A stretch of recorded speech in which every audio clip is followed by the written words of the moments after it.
The ডিবেটে আপনাকে স্বাগতম। আজ আমরা এবিবি ইন্ডিয়ার সাম্প্রতিক যে আর্থিক ফলাফল তা নিয়ে আলোচনা করব। তাদের যে অ্যানালিস্ট কল ছিল সেখান থেকে বেশ কিছু ইন্টারেস্টিং তথ্য কিন্তু উঠে এসেছে। একদিকে যেমন কোম্পানির বেস অর্ডার ছোট ছোট যে নিয়মিত অর্ডারগুলো সেগুলো বেশ ভালোভাবেই বেড়েছে, অন্যদিকে তাদের মোট মুনাফা কমে গেছে। তো আজকের আলোচনার মূল প্রশ্নটা হলো, এবিবি ইন্ডিয়ার এই বেস অর্ডারের বৃদ্ধি কি এটা প্রমাণ করে যে তারা একটা কঠিন বাজারের মধ্যেও শক্ত পায়ে দাঁড়িয়ে আছে, নাকি মুনাফা কমে যাওয়া আর বাজারের সামগ্রিক মন্দা তাদের ভবিষ্যতের জন্য একটা অশনি সংকেত? আমি মনে করি নানান চ্যালেঞ্জ থাকা সত্ত্বেও এবিবি ইন্ডিয়ার ভিতটা এখনও যথেষ্ট মজবুত এবং তারা ভবিষ্যতের জন্য তৈরি হচ্ছে। আর আমার অবস্থানটা ঠিক এর বিপরীতে। আমার মতে এই বেস অর্ডারের বৃদ্ধিটা আসলে একটা বড় ছবির খুব ছোট একটা অংশ মাত্র। যদি একটু গভীরে দেখা যায় তাহলেই বোঝা যাবে যে মুনাফার ওপর চাপ, তীব্র প্রতিযোগিতা আর কিছু সরকারি নীতি, এই সব কিছু মিলিয়ে কোম্পানির সামনে বেশ কিছু বড় দুর্বলতা প্রকাশ পাচ্ছে, যা তাদের এই উজ্জ্বল ভবিষ্যতের ধারণাকে কিছুটা হলেও প্রশ্নবিদ্ধ করে। আচ্ছা, তাহলে আমার দিকটা দিয়ে শুরু করা যাক। দেখুন, যে কোনো ইঞ্জিনিয়ারিং কোম্পানির স্বাস্থ্য বোঝার জন্য তার অর্ডার বুক দেখাটা খুব জরুরি। এবিবি ইন্ডিয়ার বেস অর্ডারে 13% বৃদ্ধি পেয়েছে। এটা কিন্তু কোনো হেলাফালার বিষয় নয়, কারণ এটা দেখাচ্ছে যে বাজারের একেবারে নিচু তলা থেকে, ছোট ও মাঝারি আকারের প্রজেক্টগুলো থেকে একটা স্থিতিশীল চাহিদা আসছে। আর এটা কোনো একটা বিশেষ সেক্টর থেকে আসেনি, বরং তাদের বিভিন্ন ব্যবসার বিভাগ জুড়েই এই বৃদ্ধিটা দেখা গেছে। এর সাথে যদি আমরা প্রায় ৯,৯০০ কোটি টাকার বিশাল অর্ডার ব্যাকলগ যোগ করি, তাহলে বুঝতে হবে যে আগামী কয়েকটা কোয়ার্টারের জন্য তাদের আয় মোটামুটি নিশ্চিত। এটা একটা বিরাট স্বস্তির জায়গা। ব্যাকলগটা বেশ শক্তিশালী, মানতে হবে। হ্যাঁ, আর এবিবির সবচেয়ে বড় শক্তির জায়গা হলো তাদের বৈচিত্র্য। তারা প্রায় ২৩টা আলাদা বাজারে কাজ করে, রিনিউয়েবল এনার্জি থেকে শুরু করে ডেটা সেন্টার, ইলেকট্রনিক্স, রেল, আরও কত কি। এর সুবিধাটা হলো, যদি একটা বা দুটো সেক্টর খারাপ অবস্থায় থাকেও অন্য সেক্টরগুলো সেই ধাক্কাটা সামলে নিতে পারে। আর সবশেষে তাদের হাতে প্রায় ৫,০০০ কোটি টাকার নগদ টাকা রয়েছে। এই আর্থিক শক্তিটা তাদের যে কোনো পরিস্থিতি মোকাবেলা করতে বা ধরুন নতুন কোনো সুযোগে বিনিয়োগ করার স্বাধীনতা দেয়। সব মিলিয়ে আমার তো মনে হয় তারা একটা জটিল পরিস্থিতিকে খুব দক্ষতার সাথে সামলাচ্ছে। আপনি যে পয়েন্টগুলো তুলে ধরলেন, বিশেষ করে বেস অর্ডার আর ক্যাশ রিজার্ভের ব্যাপারটা, সেগুলো সত্যিই গুরুত্বপূর্ণ, আমি অস্বীকার করছি না। কিন্তু আমার মনে হচ্ছে আপনি ছবির শুধু একটা দিকই দেখাচ্ছেন। আপনি 13% বেস অর্ডার বৃদ্ধির কথা বলছেন, কিন্তু এটা বলছেন না যে তাদের মোট অর্ডারের পরিমাণ কিন্তু 3% কমে গেছে। কেন? কারণ গত বছরের মতো বড় কোনো চুক্তি বা কোনো মেগা ডিল তারা পায়নি। এই বড় অর্ডারগুলোই কিন্তু বাজারের বড় বিনিয়োগকারীদের আস্থা দেখায়। সেটা যখন কমে যায় তখন বুঝতে হবে কোথাও একটা সমস্যা আছে। আচ্ছা, এবার আসি আসল কথায়, মুনাফা। যে কোনো কোম্পানির আসল স্বাস্থ্য তো তার লাভ দেখেই বোঝা যায়, তাই না? কর দেওয়ার পর তাদের মুনাফা বছরে 7% কমে গেছে। এটা শুধু একটা সংখ্যা নয়, এটা একটা সংকেত যে এবিবির সেই সোনালী সময় হয়তো শেষ হয়ে গেছে, যখন তারা নিজেদের শর্তে দাম নির্ধারণ করতে পারত। অ্যানালিস্ট কলে ম্যানেজমেন্ট নিজে স্বীকার করেছে যে কোভিড পরবর্তী সময়ে যে অতিরিক্ত মূল্য বা প্রাইস প্রিমিয়াম তারা পাচ্ছিল, সেটা এখন এক প্রকার শেষ হয়ে গেছে। এর মানে বাজার এখন তাদের উপর শর্ত চাপাচ্ছে। এর সাথে যোগ হয়েছে কোয়ালিটি কন্ট্রোল অর্ডার বা QCO এর মতো চাপ। এই নিয়মটা সরকার এনেছে ভারতে তৈরি পণ্যের গুণমান নিশ্চিত করার জন্য। উদ্দেশ্যটা ভালো, কিন্তু এর ফলে এবিবির মতো কোম্পানিদের সাপ্লাই চেনে মারাত্মক সমস্যা তৈরি হচ্ছে এবং খরচ বাড়ছে। সুতরাং শুধু বেস অর্ডার দেখে উচ্ছ্বসিত হওয়ার কিছু নেই, এর আড়ালে অনেক গভীর সমস্যা কিন্তু লুকিয়ে আছে। আপনি কিউসিওর ব্যাপারটা তুলে ভালো করেছেন, কিন্তু আপনি যেভাবে এটাকে একটা বড়সড় দুর্বলতা হিসেবে দেখাচ্ছেন, আমার মনে হয় সেটা একটু একপেশে হয়ে যাচ্ছে। এটা তো শুধু এবিবি সমস্যা নয়, পুরো ইন্ডাস্ট্রি এর মধ্যে দিয়ে যাচ্ছে। বরং আমি বলবো, এবিবি যেভাবে এই পরিস্থিতিটা সামলাচ্ছে সেটাই তাদের ব্যবস্থাপনার দক্ষতার প্রমাণ। যেমন ধরুন, গ্রাহকদের কাছে সময়মতো পণ্য পৌঁছে দেওয়ার জন্য তারা সচেতনভাবে স্ট্র্যাটেজিক মজুত বা কনশাস স্ট্র্যাটেজিক স্টকিং আপ করছে। তারা আগে থেকেই প্রয়োজনীয় যন্ত্রাংশ কিনে রাখছে। হ্যাঁ, এর জন্য হয়তো সাময়িকভাবে খরচ বাড়ছে, কারণ কিছু জিনিস আমদানি করতে হচ্ছে, কিন্তু এটা একটা দূরদর্শী পদক্ষেপ। কিন্তু এটা কি দীর্ঘমেয়াদে টেকসই? দেখুন, এটা সরকারের আত্মনির্ভর ভারত উদ্যোগের সাথে নিজেদের মানিয়ে নেওয়ার একটা প্রক্রিয়া। আর কোম্পানির সিএফও টিকে শ্রীধর তো পরিষ্কার করেই বলেছেন যে এই সমস্যাটা আরও ৩ থেকে ৪ কোয়ার্টারের মধ্যে মিটে যাবে। এটা একটা নির্দিষ্ট সময়সীমা। ম্যানেজিং ডিরেক্টর সঞ্জীব শর্মার কথাটাও খুব গুরুত্বপূর্ণ। এটি দীর্ঘমেয়াদে দেশের সামগ্রিক স্বার্থের জন্য ভালো। সুতরাং এটাকে একটা দীর্ঘমেয়াদী দুর্বলতা হিসেবে না দেখে একটা সাময়িক অপারেশনাল অ্যাডজাস্টমেন্ট হিসেবে দেখা উচিত।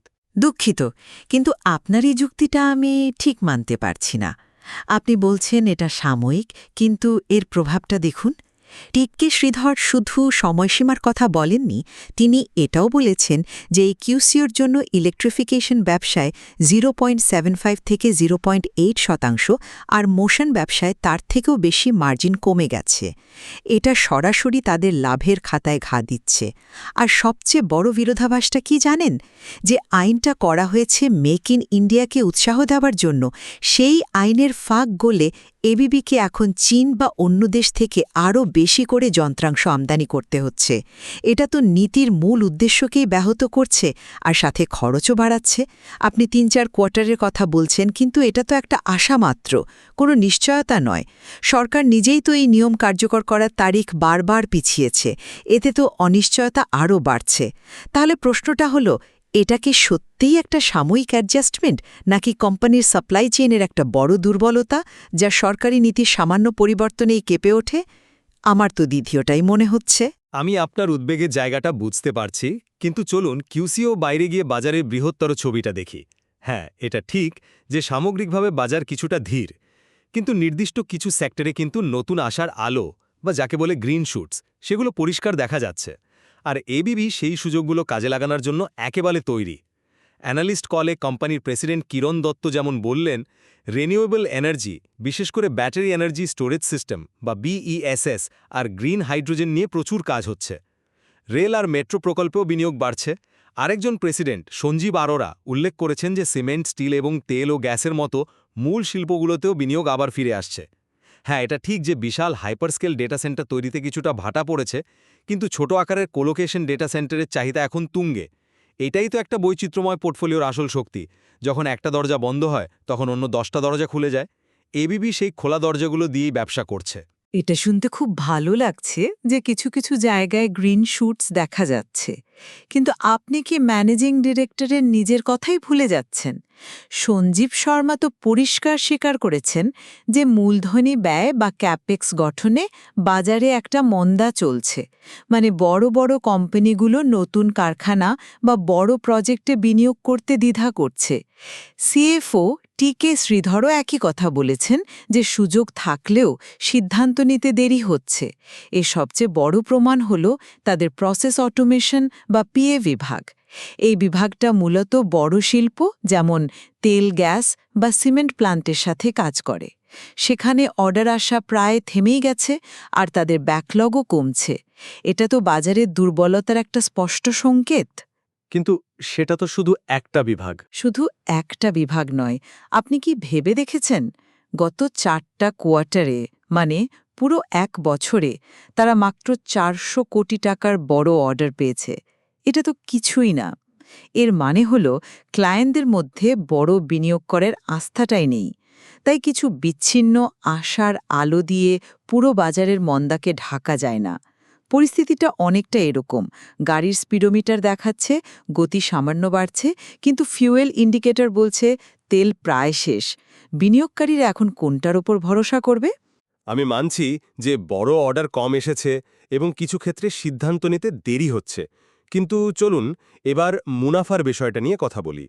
আপনি 7% মুনাফা কমার কথা বলে একটা ভয়ের ছবি তৈরি করছেন, কিন্তু এটাকে সঠিক প্রেক্ষাপটে দেখতে হবে।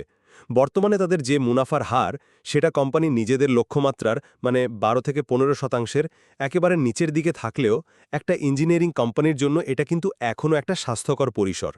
কোভিড পরবর্তী সময়ে যে রেকর্ড মুনাফা হয়েছিল, সেটা ছিল একটা ব্যতিক্রমী পরিস্থিতি। সাপ্লাই চেন সমস্যা আর অনসম ঠান চাহিদার কারণে তারা অনেক বেশি দাম চাইতে পেরেছিল। সেই সময়টাকে মানদণ্ড হিসেবে দেখাটা ঠিক নয়। এখন বাজারটা স্বাভাবিক হচ্ছে, তাই মুনাফার এই হারকে সংকট না বলে একটা সংশোধন বা স্বাভাবিক অবস্থায় ফেরা বলাই ভালো। আর কোম্পানি কিন্তু খরচ কমানোর চেষ্টা করছে, তাদের অন্যান্য খরচ স্থিতিশীল আছে।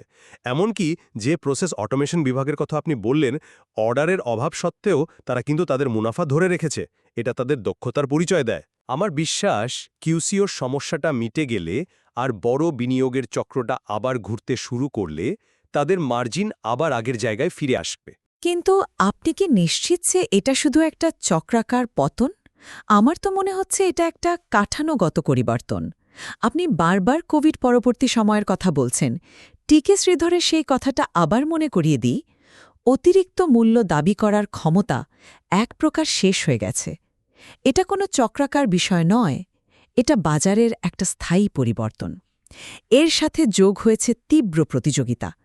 অ্যানালিস্ট কলে বলা হয়েছে, বিশেষ করে মোশন ব্যবসায়ে প্রতিযোগিতা সাংঘাতিকভাবে বেড়েছে, আর এটা কমার কোনো লক্ষণ নেই। যখন প্রতিযোগিতা বাড়ে তখন দাম নিয়ে দরাদরি করার ক্ষমতা কমে যায়, আর তাতে মুনাফায় সরাসরি প্রভাব পড়ে। ইলেকট্রিফিকেশন ব্যবসায় 3% আর মোশন ব্যবসায় প্রায় 4.5 থেকে 5% মার্জিন কমে যাওয়াটা কোনো ছোটখাটো ব্যাপার নয়। অ্যানালিস্ট কলে একজন বিশ্লেষক তো সরাসরি প্রশ্নই করে বসলেন, এটাই কি তাহলে নতুন স্বাভাবিকতা? মানে, is this the new normal? আমার মনে হয় এই প্রশ্নটাই আসল সত্যিটা তুলে ধরেছে। কোম্পানির উত্তর থেকে এটা পরিষ্কার যে উন্নতির আশা থাকলেও তার অনেকটাই নির্ভর করছে বাজারের ওপর, যা তাদের নিয়ন্ত্রণের বাইরে। তাহলে আগের সেই উচ্চ মুনাফার স্তরে ফেরাটা কি সত্যিই সম্ভব? আমার যথেষ্ট সন্দেহ আছে। পরিশেষে আমার বক্তব্য হল, বাজারের প্রতিকূলতা আর কিউসিওর মতো নিয়ন্ত্রক চ্যালেঞ্জ থাকা সত্ত্বেও এবিবি ইন্ডিয়ার মূল শক্তিগুলো অটুট। 13% বেস অর্ডার বৃদ্ধি প্রমাণ করে যে তাদের পণ্যের চাহিদা বাজারে এখনও জোরালো। প্রায় 10,000 কোটি টাকার অর্ডার ব্যাকলগ তাদের আগামী দিনের আয়ের নিরাপত্তা দিচ্ছে। আর 23টি ভিন্ন বাজারে তাদের উপস্থিতি যে কোনো বড় ধাক্কা সামলানোর ক্ষমতা দেয়। এখনকার চ্যালেঞ্জগুলো, আমার মতে, এগুলো মূলত চক্রাকার এবং শিল্পব্যাপী। বাজার যখন ঘুরে দাঁড়াবে তখন এই শক্তিশালী ভিতের উপর দাঁড়িয়ে এবিবি অন্যদের চেয়ে দ্রুত এবং ভালোভাবে লাভবান হওয়ার জন্য তৈরি থাকবে। রক্ষা করা যায় না। এর সাথে যোগ হয়েছে বাজারের সামগ্রিক অনিশ্চয়তা আর বড় বিনিয়োগে ভাটা। ম্যানেজমেন্ট নিজেই স্বীকার করেছে যে কোভিড পরবর্তী সুদিন শেষ।